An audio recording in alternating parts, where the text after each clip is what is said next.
Derek Lee. I am the founder of Pilot City and the co-chair of the NIST Education Supercluster. I'm going to pass it over to my co-chair, Shannon Williams, to take it from here. Hi, everyone. My name is Shannon Williams-Mitchum, and I, along with Derek Lee, am co-chair of the Education Supercluster. Welcome to our second event in the Digital Blueprint series, examining the role of public libraries in our new digital economy. The Education Supercluster is a part of the Global City Teams Challenge, a public-private partnership hosted by the National Institute of Standards and Technology, or NIST, that's designed to gather and share knowledge to improve the quality of life of our cities and communities through effective deployment of advanced technologies. So in this era of fast-paced innovation and digital transformation, the need to engage communities, promote inclusion, and prepare citizens and students for this evolved economy is critical. The Education Supercluster is a diverse group of passionate people who are experts in a variety of fields with the common goal to promote conversations and information sharing, to work to promote the deployment of advanced technologies in a way that improves quality of life, that is fair, equitable, and sustainable. So over the next few weeks, our group will be hosting conversations with change makers who have made tremendous impacts on regions throughout the United States and globally, with their efforts to support the transformation of our community's most valuable organizations and institutions to be more effective and resilient in the modern digital world. During our last event, we had the pleasure of speaking with Ann Neville Bonilla, director of the California Research Bureau, and we had a great conversation on digital equity, broadband access, and the role of libraries in distance learning and in the digital economy generally. Today, we're going to examine a different, more ground level perspective on the role of libraries with Beth Yoke, Chief Strategic Officer at the Public Library of Cincinnati and Hamilton County in Ohio.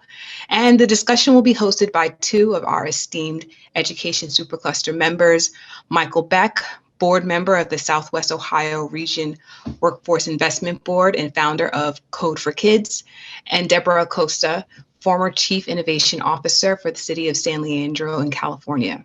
So with that, I'll hand the rest of the discussion over to Michael and Debbie to introduce our guests and facilitate the rest of the discussion. Thank you, Shannon. So I'm extremely pleased and proud to introduce fellow Cincinnatian, Beth Yoke, who is the Chief Strategy Officer of the Cincinnati and Hamilton County Public Library. Previously, she served as Executive Director of the Young Adult Library Services Association, a division of the American Library Association, from 2004 to 2018. Earlier in her career, she worked in a university library and also in a K-12 education as a classroom teacher and a school librarian.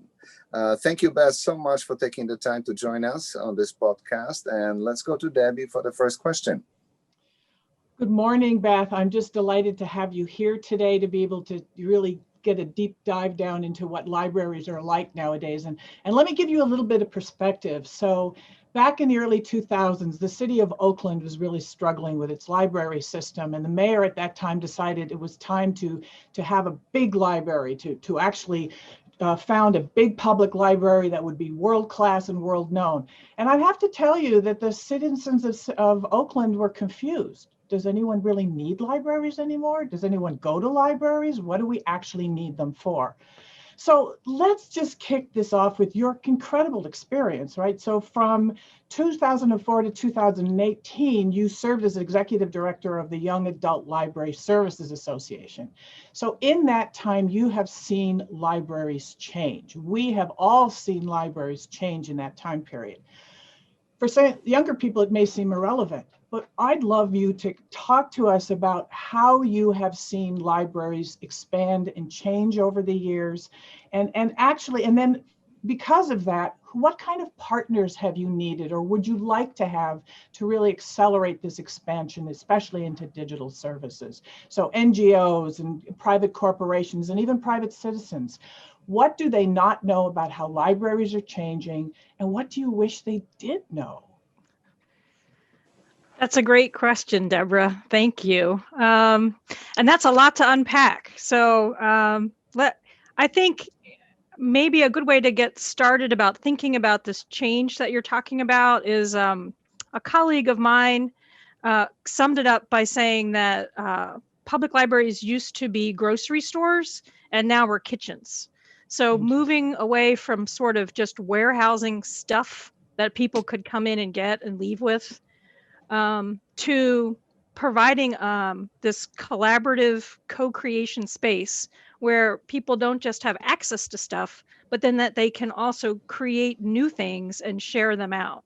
So I think that kind of sums up the evolution of libraries in the last 20 years or so. I think that nicely sums it up. In So when terms you of say create new things, Mhm. give us some examples, because many of our listeners won't have a clue what you're talking about. Sure. So the Cincinnati and Hamilton County Public Library has a makerspace at their downtown location. It has everything in there from button makers to sewing machines to recording studios to video editing software to even a machine that prints books. So we have had a lot of entrepreneurs come in and use that space to create things. They create a prototype that they then take out and seek funders and backing so that they can turn it into a real business. So that's one example there. Or it could just be something as simple as somebody coming in and using our computers to write poetry, right? So it's that creating and sharing. And then it's the digital platform that really facilitates that sharing. So what would you like people who aren't used to using the library, including perhaps private partners that might be able to work with you and to actually be able to leverage, right? Because they have more financial Sure. capacity than perhaps the public government has right now in public libraries. What should they know, and what could change if they did know? Well, I think they should know our reach and our scope. So in the United States, there are over 17,000 public libraries. So that's more than Starbucks and McDonald's combined, I believe. So we're in your local neighborhood, wherever you are. I think something else that's really important to think about is return on investment. So here in Ohio, the Ohio Library Council, which is the professional association for library staff, they did a study and found that for every dollar the state invested in public libraries, the return was a minimum of $3.89. So if you're looking for the most bang for your buck, libraries can often deliver on that. I would also say that, we are community connectors. So if you're thinking about a partnership or a collaboration, our mandate is to serve cradle to grave. So since we serve everybody in the community, we kind of know everybody in the community. So if you're looking for somebody to connect with around a particular topic or policy issue or whatever that is, we can often make those introductions and those connections. So that's really interesting, because that actually confirms something that we heard from Ann Neville Bonilla here in California last week, is that libraries are actually in a unique role to make connections that we hadn't actually as thought about, right? And that making these connections, even with corporate America, or businesses in the community. I mean, normally I would go to the economic development staff, right, in my local city. It would never have occurred to me to go to the library. So I hope in our conversation, we're going to explore that some more. So thanks, Michael. I'm going to hand it over to you. Well, I was definitely always very impressed how the public library collaborates with other organizations in the city and focusing on education and focusing on bringing people to the library. So with that, there might be something what other people might benefit from that. And maybe you can tell us about some of the ways those other organizations might collaborate with public libraries on issues like workforce development, civic engagement, and strengthening the communities. What strategies have you developed to engage those organizations, and how did they work? What didn't work? What could be improved? And what kind of advice can you give to other libraries as well as organizations how to work together? Those are all great questions, Michael. And circle back to me if I accidentally skip over any one of them. But I think one place to get started in terms of collaboration is that the libraries are viewed by the public mostly as a neutral space. It's a no judgment zone. So you can come to the library to do whatever it is you need to do. And so one example of collaboration around that is that because we have the technology, the computers, the Wi-Fi access, a lot of our community members come to us to look for jobs or to write a resume. And, we were seeing this need. It's, it ebbs and it flows, but it's kind of always there. And so we went looking around to other organizations in the community that were also serving the same job seeking population, especially entry level job seekers, because they tend to need the most support. So sure, we can give somebody computer access and help them look for a job, or we can give somebody a template to make a resume, but often there are other issues around finding and keeping a job, such as childcare, transportation, those kinds of things. So one of the partnerships that we created was with an organization called Cincinnati Works. So even though they're just 2 blocks maximum from our downtown main library, we embedded them in our space in the main library because they said that for whatever reason, some community members were hesitant to come into their space. So we already knew we had people sitting in our computers, typing up resumes, job searching, that kind of thing. So we brought in the coaches from Cincinnati Works who could take that to the next level and help them with whatever other additional support they needed to find and keep a job, hopefully at a living wage. So that's one example, and of that library as sort of this space people are comfortable in by and large. Something else we tried last year, well, we called them social services pop-ups. So every Friday, we have a big atrium space on the main floor. We would invite in different agencies and nonprofits from the community to just have a table and be available to answer questions and provide resources, or maybe even do some intake if that was what people needed. And we got overwhelmingly positive feedback from the agencies that we invited in, because again, for whatever reason, there might be a stigma and people don't go to them. But if they're just kind of gliding by their table while they're in the library, they can pick up something or ask a question, and it's very low stakes, very comfortable. So I think those are 2 good examples of how the library, how we can provide a space that is where these organizations and agencies can really connect with the audience they're seeking. I think there's also that tech infrastructure that we have that we can bring to bear in terms of collaborations, especially during the pandemic. We've had, for example, the Housing Authority and the schools and other organizations reach out about that digital access and inclusion piece. So they wanted to see if we had hotspots available, those kinds of things. So we have staff with that expertise and knowledge, and we have the actual stuff, and we have the infrastructure in place. Another example of that is, unfortunately, 2 years ago, we had one of our older branches, the ceiling fell in partially, but we were lucky enough to have our good friends at the recreation center give us space in there. But, libraries are very tech intensive these days. So in order to provide the service we needed to continue providing in that community, we we boosted the Wi-Fi in that building and kind of build up their tech infrastructure a little bit. So, and it really turned out to be a win-win, because we were seeing people that now that we were in this new space that we weren't seeing in our other space, and kind of vice versa. So it was a great partnership, and it it came out of this immediate need and kind of grew around this technology kind of access and equity issue.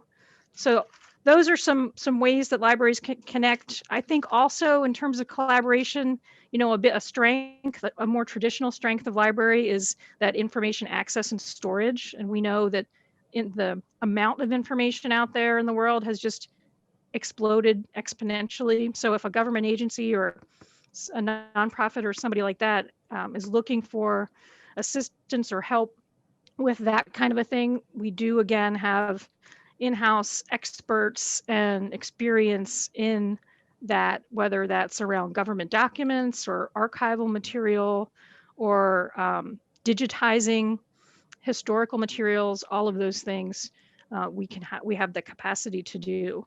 And as Michael knows, I think there's a great opportunity to collaborate around community development and planning.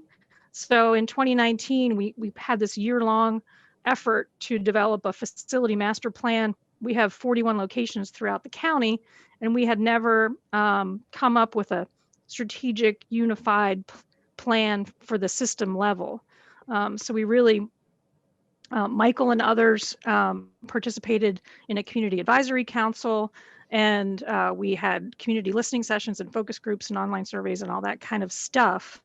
But, you know, as we went out and talked to the community, we learned that, oh, the county planning commission is thinking about this and the transportation folks are thinking about this. So it created this opportunity to say, well, you know, if you're going to put a new library branch here, maybe we need a new bus stop here. So that, I think that collaboration around community development is a great opportunity for people to think about. And I think also just generally resource sharing. So everybody has a budget they have to live with. Some things are expensive, especially when we talk about technology. So are there sort of data analytics tools that we could share the cost of and the use of? Are there things like, if you're talking about digital equity and inclusion, could we go together on, say, like something like a techmobile where we can bring Wi-Fi to maybe underserved parts of the community together? So maybe our budget alone won't bear that cost, but if we team up with somebody, we could definitely achieve those kinds of things. And then I think, Michael, sorry, go ahead. I think you also just asked about successes and challenges. Yeah, not everything is a home run. I think you just have to be willing to, you have to have a goal and you believe in that goal. So it's kind of hold the vision, trust the process, and then have to have a tolerance or a risk for experimentation and failure. But in terms of all of this, these thoughts around collaboration and coming together as a community around a common goal, it really just boils down to personal relationships. So and that can be a heavy lift. If you're trying to work with multiple parts of the community, especially if it's underserved parts of the community who may not have a lot of love or trust built up around a government institution or something like that. So it's that relationship building and knowing that it's a marathon, not a sprint. So, you know, when we started that facility master plan process, we did have some big misses, but we learned quickly from our mistakes about, you know, who to go to first in the community, who to engage around specific topics, that kind of a thing. So you're talking about ecosystem, really it's ecosystem development, right? You've got to reach out to everybody in a way that we're not used to doing as government workers. It's like it's a lot of work. Very siloed, but yet as government workers, we're in the best position to actually be the convener. So you brought up digital equity and access, and we're going to talk more about this wonderful grant that you just received from the Institute of Museum and Library Services. But and subject near and dear to our hearts in GCTC is the subject of connectivity. And so you've spoken a lot about setting up Wi-Fi hotspots and in order to give students, and whether lifelong learners, right? Because you're talking about lifelong learning with the kinds of resources you're putting in libraries.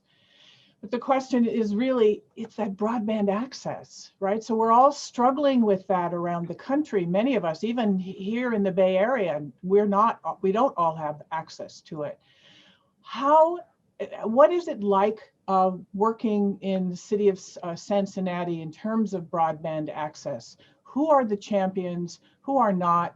And what does it mean for communities in terms of your work with digital access? That's a great question. I think if I could take a step back from that, this broadband topic, I see it as a federal policy issue. There can't be a million little fixes in a million little communities. It's so inefficient and costly, and it'll never get done that way. So I really would hope that we would all make it a priority in terms of whether it's, a platform or an advocacy initiative to work with our elected officials to make universal broadband a top priority and stop all this stopgap stuff. I mean, when a public school system calls you and asks if you have 6,000 hotspots to loan out, I mean, that's, the need breaks your heart, but that's also not the solution. So I do see it as it's a policy issue and it's got to be addressed from the top down, but we have to bring it to the fore. I mean, there are so many urgent needs going on in the community and the country right now. But I think the pandemic has certainly brought to light this issue of digital equity and inclusion. So now is, I think, a great time. It's an opportunity for us to advance that issue as far as we can.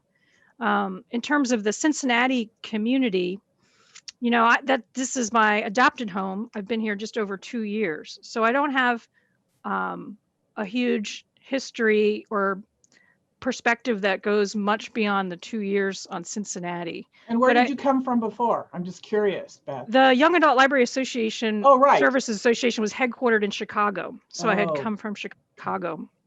Yeah.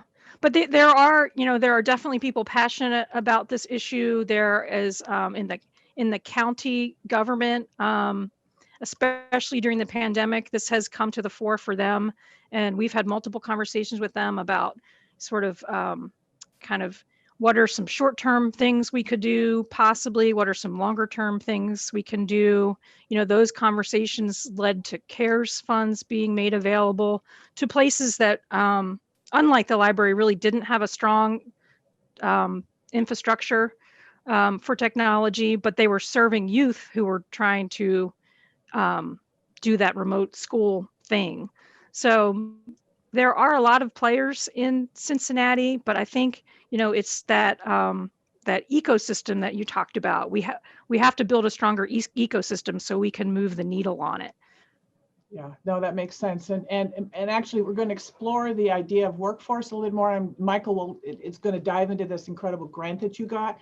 But what are some of the things that so you talked about maker spaces and ways of building skills for the 21st century. And really what you're doing is you're building work skills for the 21st century workforce, right? So whether it's with children or whether it's adults as lifelong learners, that's what you're doing. What are some of the specific things that libraries in general, so rather than yours, but libraries in general are doing to prep kids for tomorrow's workforce? And what important lessons have you learned in preparing youth for becoming tomorrow's workforce? Okay, so if you think about tweens and teens, there's their time in the classroom, but their time in the classroom is a small percentage of their overall day. So libraries are a place of what we call informal learning, which is, I think, a real opportunity. So libraries are not giving grades to kids. We're not telling them they're not doing it right or judging them or making them turn things in by a deadline or line up straight in the hall or whatever. So this informal space creates a lot, it's low friction for kids. And it creates a lot of opportunity. So it connects kids to caring adults.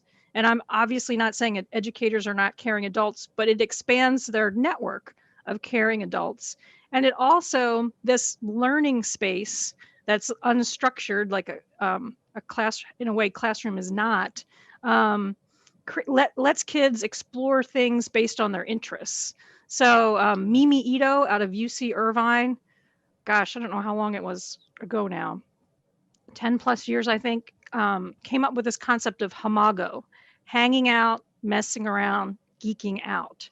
So this is what a progression she saw that tweens and teens would go through in, say, an informal education setting like a library. So they might just come in to hang out with friends, but then they see there's a recording booth over in the corner and they start playing around with it.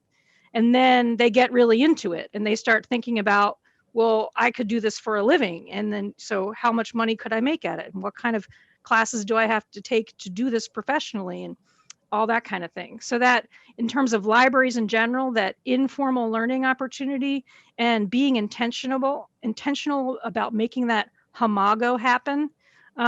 So that, and Mimi Ito, she formed the Connected Learning Alliance. So they have this wealth of resources now to help informal learning spaces like libraries create these connected learning experiences around the interests of kids as a way in, and then create 21st century learning experiences and skill building from there. So, I mean, how kids are, like they all want to be a basketball star or a famous rapper or something like that. So that's great. So we don't tell them they're not going to be that, but once they get more into that topic, they see that, well, I could be a sports physician, or I could be in sports marketing, or I could be a lawyer who represents the players. So I think that's in terms of what can libraries in general do. That's, I think, a really big opportunity. And it's even not just libraries. Think of after school programs and camps and parks and recreation.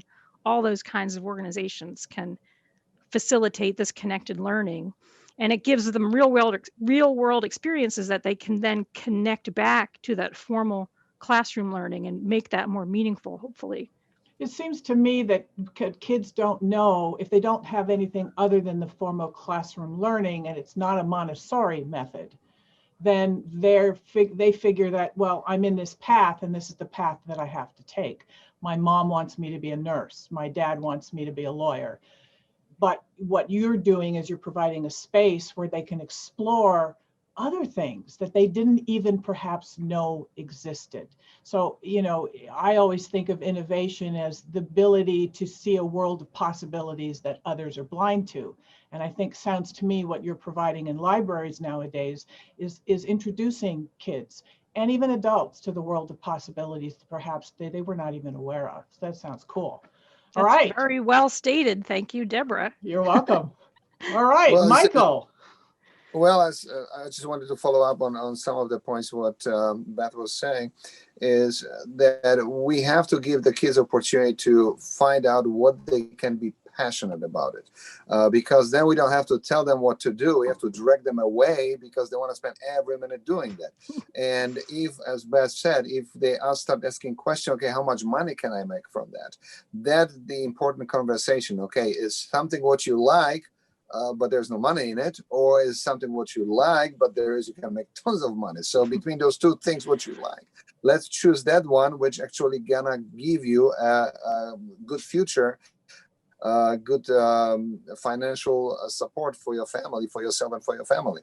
So those are important things what we really have to give the kids opportunity, and public libraries have done a great job, and especially Cincinnati with the makerspace. I love it what you're doing over there, and it's a great thing. And through the collaboration with different STEM organizations to really introduce kids to things what normally they might not have the opportunity to explore. And as you said, exploration is really, really critical. Speaking of collaborations, so I have to disclose I'm on the advisory board for the great grant which you received together with Cincinnati Museum Center, focusing on digital learning and digital model of learning. So maybe you can tell more about this awesome opportunity what we as a city of Cincinnati have through the Institute of Museum and Library Services. Yes, and thank you for sharing your expertise and time and talents in that capacity, Michael. We are super excited about this grant opportunity that we received. So the Institute of Museum and Library Services is the federal arm that oversees libraries and museums, and they created a special grant opportunity with CARES funding back in the beginning of the summer to help libraries and museums address changing community needs due to the pandemic. So there were 1,701 applications for this grant opportunity, and 68 were funded. So that's about 4% of the applications actually got funded. So we were over the moon, and we're so happy to be partnering with the Museum Center on this. And then, as Michael mentioned, it's about creating a sustainable digital learning, not more than a platform, but sort of a vision for a whole package of it. And then, we were thinking about where the needs are in the community in terms of age, and then also, talking about income and those opportunities that we want to connect kids to, that kind of a thing. So part of the project is about kindergarten to 5th grade, reaching that age group. And the other part of the project is the other end of the spectrum, is about senior citizens, because we increasingly hear about the social isolation of that population and how this long-term pandemic is just exacerbating that even more. So those are the groups we're focusing on, and we're focusing on some low-income neighborhoods. And now the museum folks, their role in this partnership is primarily around developing content. So they have all these fabulous things at the Museum Center, dinosaur bones and artifacts from Cincinnati history, all kinds of great stuff. So they're going to develop the content, and then the library is going to be that backbone of the tech. So we're hiring a position sort of to be kind of a tech coach out in the community in these 5 targeted neighborhoods, because if you build it, they won't necessarily come. So we don't want to create all these fancy online learning opportunities, or even just social connectivity opportunities, and then have nobody come to it. Excuse me. So we'll have this coach person, and then we'll also have the actual equipment and hardware. So we're going to hire that position first, and then work with that person to figure out what the best equipment is for these 2 very different age groups. Excuse me. So we just got started. We got word of funding. I think it was middle of October. Yep. So we've had a couple planning meetings. We're going to have our first advisory council meeting next week. And I think we envision this to be an iterative process. We'll learn as we go. It's a 2-year project. So it'll be, it addresses the short-term need of the pandemic, but I think hopefully we will come up with some long-term solutions of how best to engage the community and serve them. So we don't want to do things to community members. We want to do them with community members, which is why we felt that advisory board was a really important element of the project. I personally am just really. a couple of things about. Go ahead. Let me just say, I'm fascinated with. Oops. Go ahead, Michael. I'll ask my question about senior citizens afterwards. Okay, just wanted to mention about the museum center. So it sounds like museum is more. That's not the case in Cincinnati. So Museum Center has been involved very, very much in education, STEM education. So they have a STEM lab. They invite a lot of students. They also invite a lot of exhibits which are related to, for example, NASA, as well as I remember one time the public library also had a NASA exhibit and kind of like a workshop. So actually I was bringing students over there to participate in that. So the museum is not just kind of past and history, it's a lot of active, interactive collaboration with education institutions here in the city, as well as engaging community in lifelong learning. So this is like the grant is perfect, bringing those 2 entities together, which collaborating in the past as well, but now there will be simply more opportunities for us to do good things for Cincinnati. So Debbie, go ahead with your senior citizen question. Well, she said senior citizens, yahoo! Because we've mostly been, we focus on K through 12, right? Because it's really obvious they're supposed to be in school, they're supposed to be learning things every day so that they can become great citizens out the other end. I personally am a senior citizen, and I live in a community for older persons who are, oh my gosh, it's very frustrating because I would say at least 50% of this community just doesn't get on the internet and don't even see any reason why.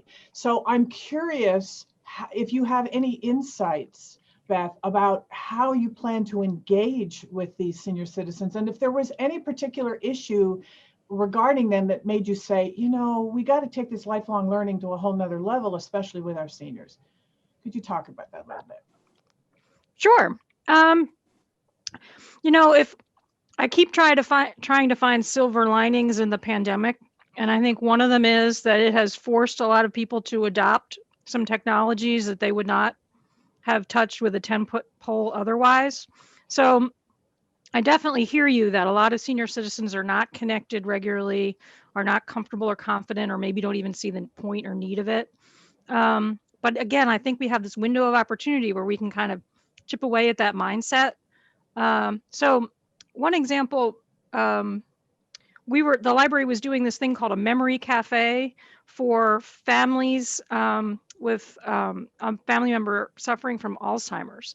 Yeah. So it was this structured thing. We partnered with a couple of different healthcare organizations in the community around, and luckily we had been running it for more than a year before the pandemic hit. So we had a built-in audience, and when we thought, well, you know, it can't hurt, we'll try and shift it online and see what happens. So that has worked out okay.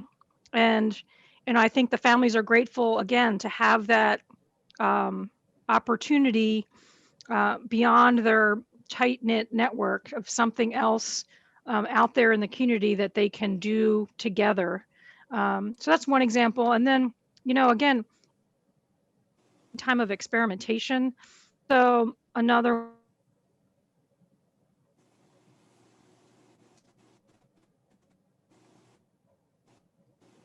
Oops.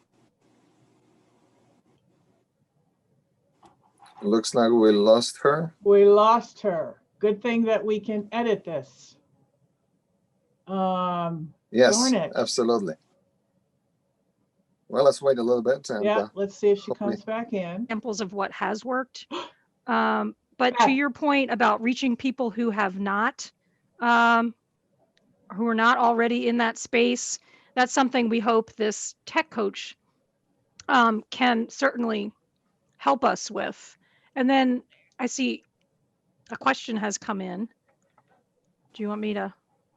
If you see a question has come in, sure. So Anne has asked about matching up senior citizens with youth around learning topics through the library. And that's a great idea, Anne. And the libraries have done that with some success in the in-person world. And I hope that we would be able to translate it to the digital world as well. You know, sometimes libraries have like teen tech experts, and they help, you know, grandparents connect with their grandchildren if they live somewhere else in the country, or if they have a family member serving overseas in the service. So those teens as tech experts and connecting them with seniors who aren't as tech savvy has been helpful.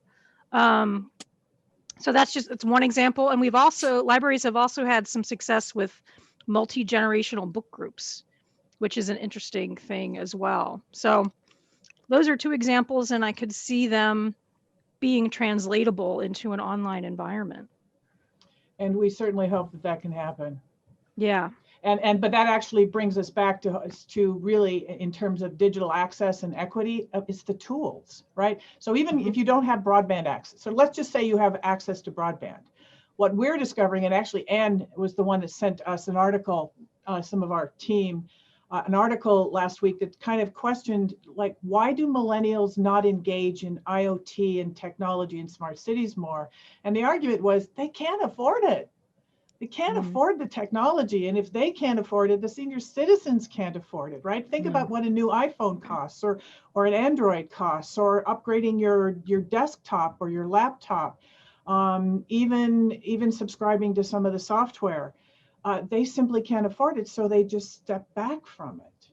Yep. So the question is really for all of us, again, as policy issues, how do we move forward? And it sounds like the library is doing a great job of providing a gap, but still it's resources. And we need to have our young people have access to the technology so that they can engage. And that's expensive. So as you're dealing with the digital access and inequities in those 5 neighborhoods that you've targeted, there's a lot of different issues, and thank goodness the library is there for at least for them to a place for them to engage in a safe, trusted place. Because I heard you say that loud and clear. The library is a safe, trusted place in most communities. Really important. Cool. And so does your library system face any particular issues of digital equity and inclusion that perhaps are unique to Cincinnati in your area? We've kind of heard about the opportunities, and you certainly seem to be exploring them. But what challenge do you feel like Cincinnati has some unique challenges? Well, interesting. One of the things that the public library here in Cincinnati and Hamilton County is struggling with is we have I think 7 buildings that are over 100 years old. So you can't easily put the tech infrastructure in those facilities. They're also super tiny, but that's a whole other problem. So the age of some of our facilities is hindering some of our ability to provide this tech access. And these locations tend to be in the urban core, tend to be in lower income neighborhoods. So there is that disparity that we are trying to address as we're able. A neighborhood especially hard hit by the recession and this wave of foreclosures, the Price Hill community, they had one of those buildings that was over 100 years old, wasn't at all handicap accessible, and the tech was not great. So we're spending about $7 million to renovate and expand that space. And in a similar community, same thing with the age and the challenges with the building and the type of community. We're spending about $11 million to renovate and expand that. And that's thanks to a levy from county taxpayers. So we really appreciate the support from the community to be able to create a more equitable library experience across the county for people. So that might be a little bit unique. Where are the older libraries? Are they in areas that you would say are maybe disadvantaged or not necessarily? Is it all over Absolutely, they're in disadvantaged areas. It's the old, the city grew out. And then, so our oldest branches are in the oldest part of the city, which, decades ago, you talk about white flight and those kinds of redlining and those kinds of problems are still suffering from. So it is absolutely an equity issue for those underserved communities, and we're trying to do as much as we can with the resources that we have to address that. So it's not just tech infrastructure, it's literally infrastructure, it's building infrastructure. And I can imagine that the buildings on the land that they're sitting on and the resources around those libraries. So so digital access, digital equity, it's an absolutely worthwhile goal, and it'll be a while for us to get there. Cool. Yeah, for sure. Michael? Uh-oh, did Michael freeze? All right. Oh, okay. I There don't know he if you is. want to continue. So when we're talking about Beth, when we're talking about library expanding access to educational resources, how do you see the impact of pandemic on that subject? What changes you've made and changes are coming in the future? Okay, I think you went in and out a little bit there, but I think you're talking about providing access to educational resources now during a pandemic time and then possibly past that. And that is something, so some things have stayed the same since the pandemic and some things have changed. So one of the things we've always done, well, not always, one of the things we've done for a few decades is deliver materials to schools and classrooms. So classroom teachers can get a special library card so they can borrow a bunch of stuff to use to supplement their curriculum. So that has continued, and we work, there are 22 school systems in the county, and last year we worked with, I think, 21 of them, and delivered hundreds of thousands of materials to the different teachers in those school systems. So we're continuing that during the pandemic. But just the education map is so different in the pandemic and fluid. So there's some folks that are all in-person learning, some that are blended, some that are all remote. So, the print resources can do so much right now. So we also provide the access to the electronic resources, and we've really tried to beef that up for the pandemic. So we added more titles to our digital collection, and we really tried to increase awareness among the educators in the county that we have all of these resources available, including like live online homework help is one thing, and we have seen use of that gradually kind of increase, which is good. And then we're also trying to provide content where requested or needed. I know it's for a lot of teachers, it's a heavy lift to turn your classroom into this all online environment and be possibly a talking head all day. I can't even imagine what that's like. So our library staff can do story times or simple STEM activities and that kind of thing to contribute to the learning experiences that the kids are having remotely right now. And then also we just continue to provide space for kids to come if they need access to a computer or Wi-Fi or just an adult who can help them with a homework assignment or something like that. So the needs are same but different. So it's I don't think we have a great answer yet for how best to address all of this remote learning that's happening. But it has kind of opened the door for us more with some schools that we hadn't been working as closely with as before because the need is so great and they're just out there looking in the community for who could help them. Yeah. It's things have changed so fast and are continuing to change so fast. So one last question, Shannon has one. Can teachers individually engage with you on curriculum development, or is it districts or individual schools that have to have a contract with the library? How does that work? Individual teachers can certainly contact us. So most of our all of our locations have a children's librarian on staff and most have a teen services librarian. So we encourage those library staff to build relationships with the local schools in their neighborhood. Okay. But also, we're happy to serve whoever calls us. So we have what we call My Librarian appointments. So if teachers want to call us to say, I'm doing a curriculum on, I don't know, ancient Egypt, what do you have? So we're happy to field that question. Or even if it's something about more of just tech support, because these learning platforms, some teachers have taken to it more than others. And as we've in the library have ramped up our online learning efforts, so we've built some knowledge and skills along the way as well. So Shannon actually has a question that's relevant to her local library.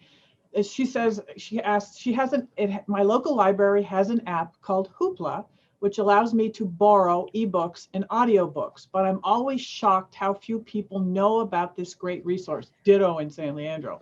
What are some methods your library uses to inform people about the resources at your library? Community engagement. Yep. So our organization is lucky enough to have a robust marketing team. So if somebody has a library card and has given us their email, we have lots of ways to get call attention to the different resources we have. But we also rely on classroom teachers and daycare providers and after school providers. We want them to know everything we have so then they can go talk about it to parents and families or even kids directly. So, you can never discount word of mouth. We also have, since I started at the library a couple years ago, and we did all that community engagement around developing our facility master plan, we keep expanding our list of community agencies and partners. So when the pandemic started, I was emailing them weekly just to let them know what was going on with the library, were we open, were we not open, what could people have access to, what not. So at some of those, I think the list is about over 300 community partners now. And some of those folks are really great at taking our content and then sending it out through their own information channels. Some of them prefer paper, like make a flyer for me and I'll hand it out to the folks at my shelter, or some of them have an e-news that they'll plug our content into. So it's really has to be a multi-pronged approach to increase awareness about what it is that we have. Participating in any kind of neighborhood festivals or fairs has been helpful. Of course, all that's kind of on hold right now. Yeah. So we just kind of chip away at it any way we can at the system level with our marketing team, and then at the local level with the staff at our neighborhood branches. They're kind of our, evangelists, library evangelists who are out there in the community talking about things all the time. I'm blown away. You have a marketing team, seriously? I know. Seriously? For a library system? I know. I started How did that happen? How does it fabulous get job. funded? I mean, I don't understand. We don't even have, in City of San Leandro, we didn't have a marketing team. We had, if we're lucky, one person who floated in and out. Yeah. Yep. I hear you. I started my career in the New Orleans public school systems where you spent your own money if you wanted kids to have crayons and scissors. So, but Ohio has a long tradition of supporting its public libraries. And prior to the recession, public libraries in Ohio were almost 100% funded through the state. It was a portion of tax revenues would be directed to the public libraries. That's down to 50% now. So Ohio public libraries had to shift and look for local support, but still it is a long history of robust support. So that helps us have a marketing team. That makes sense. Yeah. Okay, that makes sense. And I have to compliment the marketing team because they are doing a really awesome job. And I know from my neighborhood that there was a lot of reach out going on, and every neighborhood is different. So it depends what is the community center, so to speak. So in our neighborhood is the YMCA because that was really active, and there were library days over there when basically people were coming from library and talking to our residents about the opportunities and coming to library, reaching out and learning new stuff. So fabulous job. So I really, really would like to compliment you on that. Yeah. Thank you, Michael. And I'll take that back to the team. And speaking of, Absolutely. compliments to people around you, who have been, Anne is asking here, who have been your biggest heroes over the past COVID period? So whether it's individuals, companies, agencies, who in your opinion has really stepped up to meet the moment? Lots of people. The Cincinnati community is strong, and I think that's impressive. And then, and it also, COVID kind of, everybody was in the same boat. Feeling the same pressures, experiencing the same things. So it kind of forced us out of our silos that you mentioned earlier. So I think, we are extremely grateful for Children's Hospital in Cincinnati. Very early on in the pandemic, unsolicited, they made a donation to us to help serve children during the pandemic. So that has been very helpful. The Cincinnati Recreation Commission, they started convening weekly meetings as we were planning for back to school. So they connected all these youth serving organizations with Cincinnati public school system and had these weekly meetings. So the youth service providers knew what was happening with the schools, and also so we could talk about ways that we might be able to support the schools and each other through this all of this mess of learning as we go about how to make remote learning work. So shout out to the Recreation Commission for sure. The YMCA, they stayed open through the entire pandemic. They Whoa. provided childcare to first responders, families. They kept serving meals to senior citizens.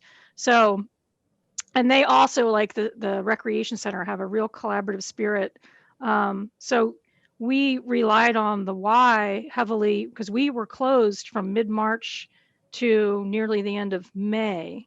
So they were so generous with what they learned along the way in terms of safety protocols and PPE and those kinds of things, that they helped us get our doors open sooner than we could have if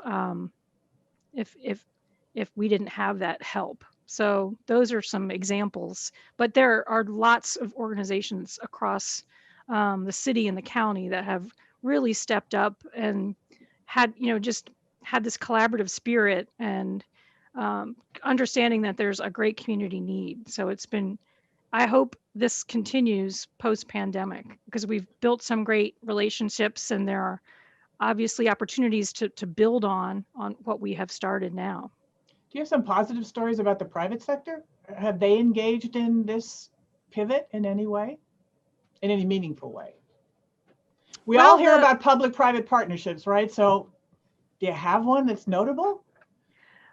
Well, there's Cincinnati Bell is in our community. So they have provided free internet access for students of Cincinnati public schools, which is a step forward. However, it's throttled and it doesn't help children experiencing housing insecurity who might bounce from family to family.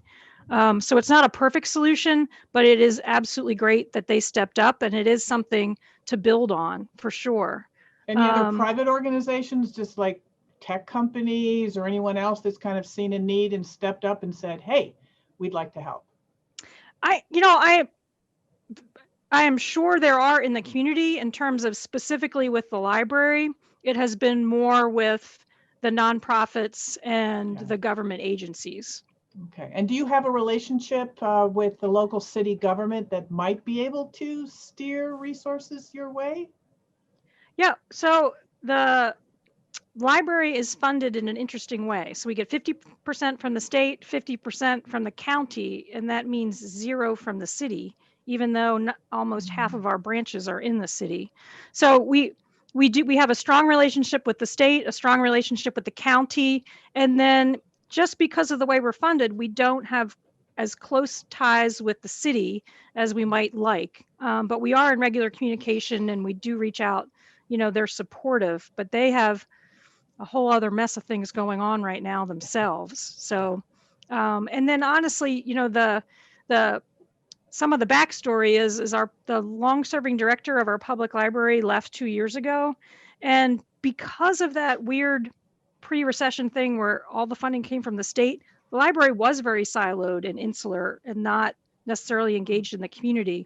So, in terms of private funders and government agencies and those kinds of things, we hadn't had much of a track record of engaging with them. So that has been a heavy lift the past couple of years with the new director, because we absolutely want to be embedded in the community and want to contribute to community development collectively. We don't want to be in that silo anymore. That's a big shift. Sounds to me like it's a huge pivot for libraries, because I think as we start to engage with people across the country, we're going to see that in libraries. because this is not the library I grew up with. Absolutely not. You know, the most community engagement we got was when the little library bus would come to the bookmobile from our elementary school, right? Would come to our elementary school, and we could, oh, it was just such a joyous day when we could check out books. Now we can check out the world, it sounds like. And it sounds like the work that you're doing is really starting to help to make that connection, to really engage in lifelong learning, not just for K through 12.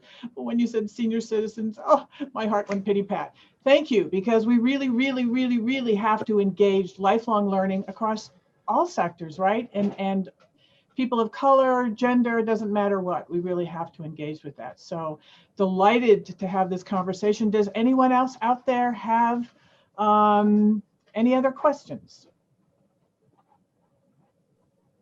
That would be a no. So, you know what, Beth, thank you so much. I'd love to have us re-engage with you. And Michael, thank you for bringing Beth to this conversation, because, you know, like a real life librarian on the road, in the world doing this stuff. We'd love to re-engage with you. Few months down the road, you know, we get past COVID perhaps, and we just start to see some of the learnings that you're doing and some of the investigation that you're doing really start to take shape. And I think within 6 to 12 months, you're going to know which investments are paying off, which are roads that you're not really wanting to go down.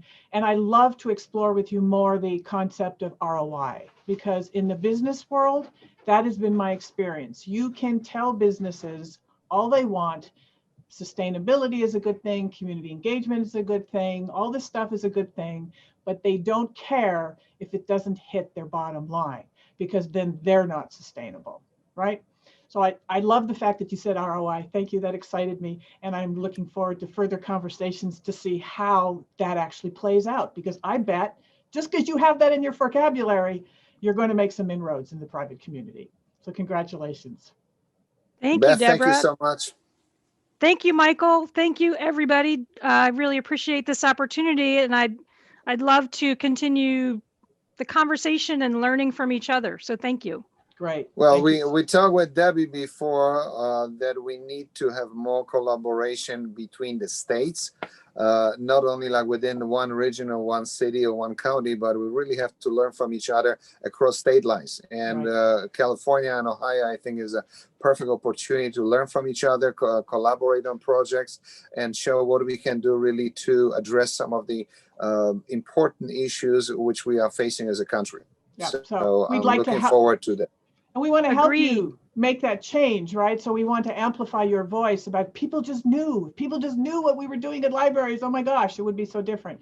So hopefully we can help to amplify that, not just for Ohio, but it must be across the country. It seems that libraries are really pivoting and becoming important and very, very important part of lifelong learning. So thank you. Thank you so much. Beth. Thank you. Have a good